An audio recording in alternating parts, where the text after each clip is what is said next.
Hey there, this is Drew Kaplan. Welcome to the very first episode of Exploring Pirkei Avot with me, a series of video essays on, you guessed it, Pirkei Avot. So we're going to start at the very top, which is we have Moses receiving the Torah and then 4 different transmissions, from Moses to Joshua, from Joshua to the elders to the prophets, and then to the men of the Great Assembly. Now, it's really fascinating.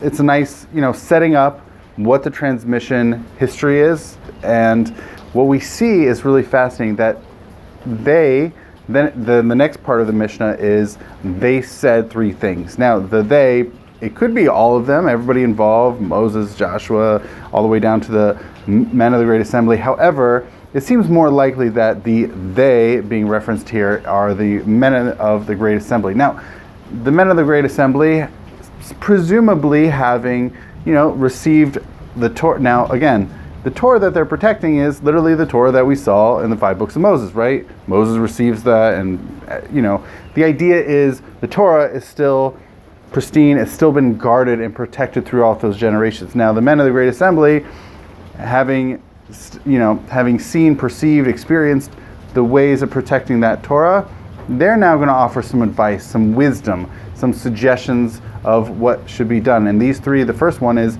being really patient and thoughtful in judging.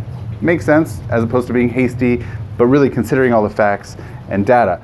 Now, the other 2 are interesting. One, I'm going to talk about quickly, or not quickly. One is, I'm going to skip the second one for the moment and move on to the third, which is making a fence for the Torah. That's who see I like Torah. So making a fence for the Torah is interesting, especially coming from the guardians, the protectors of the Torah, because they're saying, look, as people who have been guarding and protecting the Torah, we want to create a safety, a barrier, a fence around it, which helps protect it. Like, we're protecting it, but it needs also something of a hardware of sorts, right? Really, to set that, which makes sense. You want to protect something that you care about and want to protect. Now, I'm going to go back to the second one, which is really fascinating, raising up a lot of students. Raising a lot of students is a fascinating concept, because it's not saying it's all about quality. They're saying quantity matters. Now, why quantity matters, it's really unclear. Is the quantity, you want to make a lot of students, you want to raise up a lot of students because